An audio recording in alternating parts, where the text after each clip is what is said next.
Good afternoon, everyone. Let's talk Bible. And I'm Prince Rich. And today, my title of this message is I Want a Divorce. And unfortunately, I know a lot of us out here have maybe echoed these words, lived here. I hope not, but it is a way of life for a lot of us, including myself. But anyway, without further ado, I just want to jump right in here. And let's see again, because of the Word of God, I want to let you experience, if you have not already seen these things from this message, some of the things that changed my heart about how I felt, or the things I was going through the time of that period of my life, and God's attitude and what He says about these things, contrary to sometimes what our culture and society teaches and what we've grown up to learn. But anyway, I'll start in Gospel of Mark, chapter 10, verse 1. Then he arose from there and came to the region of Judea by the other side of the Jordan, and multitudes gathered to him again. And as he was accustomed, he taught them again. The Pharisees came and asked him, "Is it lawful for a man to divorce his wife?" Look right behind it, testing him. And he answered and said to them, "What did Moses command you? They said, "Moses permitted a man to write a certificate of divorce and to dismiss her," not unlike where we live today in our culture and our world.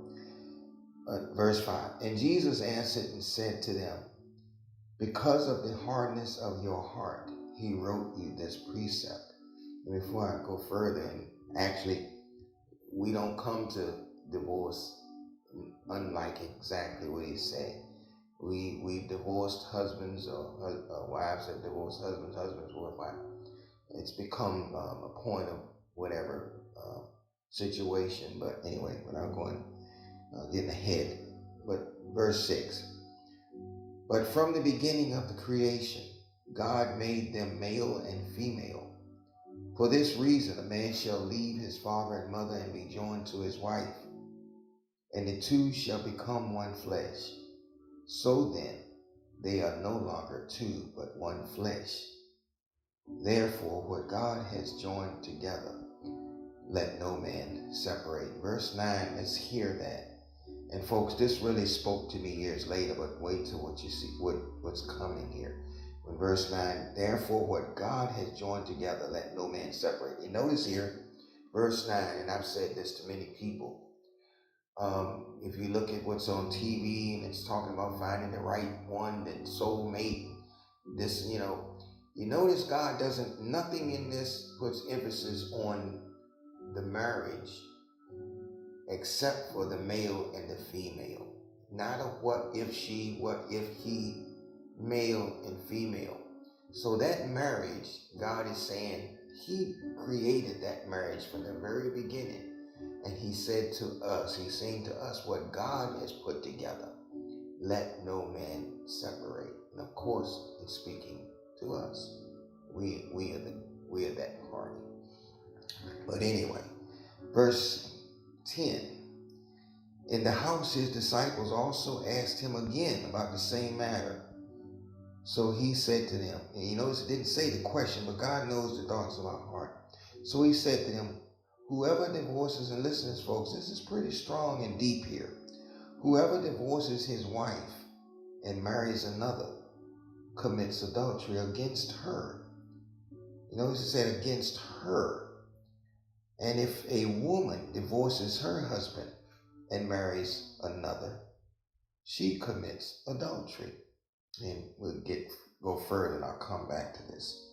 But you notice, didn't say the why, folks, when it comes to why we do this, but it definitely lets us see what takes place when we do this. And we'll see later in my next section here why God is saying, you divorce that woman, or women, if you divorce that man, you marry another. I've heard some people say some things, and I didn't know any better either. You say, God didn't want me to have this one. He had some man or some wife, some woman that's better for me. Not from what I read here. And I used to probably think the same thing. God is saying, let no man separate what he has put together. And that one he's speaking to, it's us. And but anyway, we'll turn quickly to 1 Corinthians chapter 7, verse 39. Just reinforcing something we also just went over. Verse 39. A wife, chapter 7, verse 39. A wife is bound by law as long as her husband lives.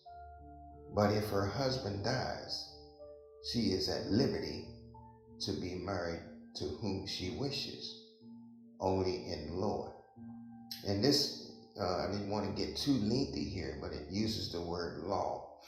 But we understand, most of us, I've been to some beautiful ceremonies of weddings, and how they illustrate a lot of times the premise, or I should say the significance, or the of two candles in a church on a ceremony.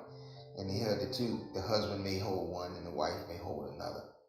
And they extinguish or make it to where it becomes one candle, to illustrate exactly that the two have become one.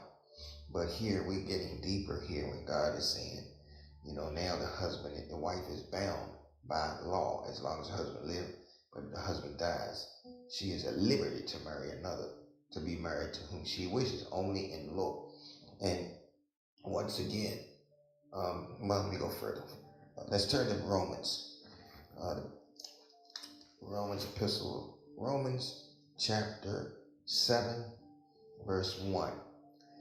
Or do you not know, brethren, for I speak to those who know the law, that the law has dominion over a man as long as he lives. For the woman who has a husband is bound by the law to her husband as long as he lives. But if the husband dies, she is released from the law of her husband. So then, if while her husband lives, she marries another man, she will be called an adulteress. But if her husband dies, she is free from that law, so that she is no adulteress, though she has married another man. So I did title this message, I Want a Divorce, to let us see here scripturally, folks, in the Lord. In one verse we read earlier when it says only in the Lord. In the Lord. Now, understanding those who are not subject or have submitted to the ways of God, the principles of God, we are not bound by these things, because when you're outside, that's why you're not the child of God. You may be created by God, but those who are children of God, you are now understand these laws or these principles that God has put in place for us as a people. This is what defines the people of God are righteous, not because we're good or better, but because we serve him who is righteous. And these principles we agree with God. So I can say this in a personal part of my life. At one point, I was struggling with the divorce, and I was a Christian man. And I came across these things, and I had friends or people saying, Prince, well, but God understands what you're going through, what you're going through, and maybe he has a better wife for you. But I had come to see these scriptures that I've just shared with you today. And I knew that this was wrong to listen, to hear what people were saying. So honestly, when it came to a point to where this young lady in my life, she was not wanting to continue in this marriage, I allowed the divorce to take place. But I also understood what God was saying here. I was still bound to that wife until she died. But what happened is I did ask God for forgiveness, because I did marry again. And I did know that this was contrary to the word of God, folks. So I'm just trying to share this with you. Divorce is never something that God approves of. Can he forgive your sin if you come to him with it? Yes, he can. But according to God, it's never something that God sanctions or approves. That's why we read early on, he said, Moses permitted you to write a certificate of divorce because of the hardness of your hearts. But in the beginning, it was not so. He created a male and female, and what the two would become one flesh, and what God has created, let no man separate. There's so many of us, or so many out here today, that think God is okay with divorce. No, he's not. And that's where I wanted to share this with you today. This is very easy to comprehend and understand if we're looking for God's. I think when folks, when we're looking for what God says about anything in our life, God will reveal these things to you. When you're not, you can't see it. You know, it's almost like some expression I used to hear people say that just say it to the hand. You know, I'm not hearing it. Some of you who don't want to hear what God says, you can't hear it. But when you're looking for his word, looking for his wisdom, looking for his truth, he will reveal it to your heart. And I want to wrap this up right here. Thank you for stopping in. Don't forget to subscribe and supporting us. And please hit that like button, leave comments if you choose to, and tap the notification bell to see new content. I'll see you next time. God bless. Bye-bye.